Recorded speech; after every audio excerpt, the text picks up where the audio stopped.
Olá, meu nome é Érico Holanda, sou cirurgião coloretal, coloproctologista e hoje nós iremos falar sobre um tema muito prevalente na nossa especialidade, a doença diverticular.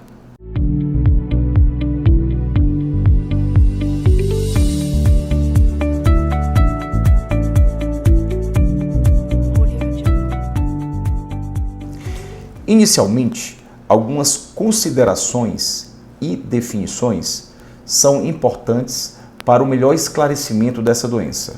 A doença diverticular e suas manifestações clínicas têm origem inicialmente na presença do divertículo. E o que seria divertículo? Divertículo seria uma pequena herniação formada pela invaginação da mucosa do intestino através de sua parede, formando uma pequena sarculação. Esses divertículos comumente se formam em nós ocidentais nos segmentos do cólon mais distal, sobretudo do cólon sigmoide. Vale ressaltar que a presença do divertículo por si só não caracteriza uma doença. Aliás, na maioria das vezes, indivíduos com mais de 60, 70, 80 anos vão os ter por consequência da fragilidade tecidual adquirida ao longo da vida. Esses divertículos, eles se formam por diversos fatores. Como eu já mencionei, o próprio envelhecimento, o próprio avançar da idade é um dos fatores mais importantes. Outros fatores estariam relacionados à obesidade, questões geográficas. A doença diverticular ela é mais comumente vista em indivíduos ocidentais, ao passo que asiáticos e africanos têm menos incidência dessa condição. Outros fatores, como obesidade, tabagismo e sedentarismo, também estão envolvidos na gênese dessa doença. Um outro ponto importante a ser esclarecido e muito questionado pelos pacientes é se a ingestão de sementes seriam fatores predisponentes desta doença. Os estudos mais recentes demonstram que não há relação entre diverticulite, doença diverticular, e a ingestão de sementes.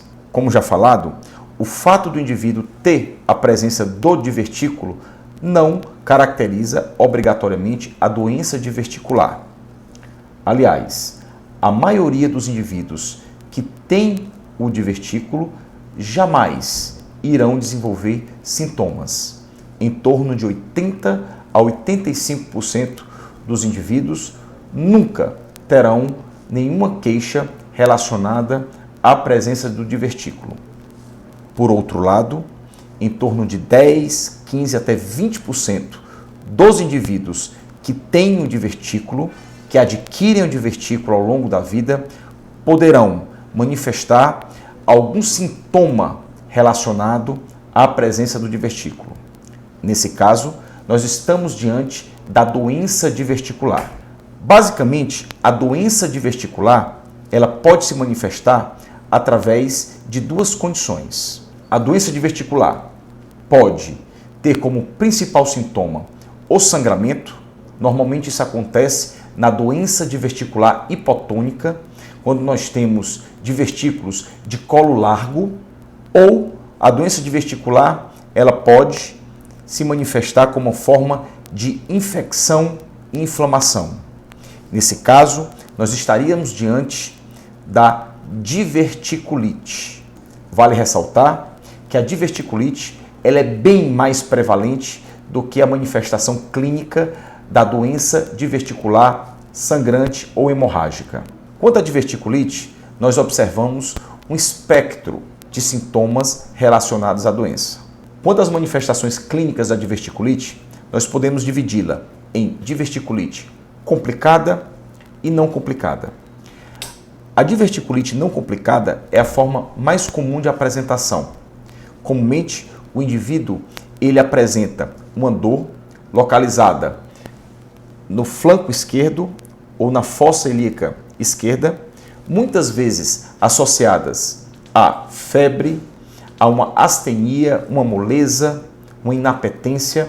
Já a forma complicada, ela se caracteriza pela diverticulite associada a algum tipo de complicação, como, por exemplo, formações de abscessos intra-abdominais, formações de fístulas, que seriam comunicações entre o intestino grosso e outros órgãos, mais comumente na bexiga, obstrução intestinal e até mesmo a perfuração do intestino.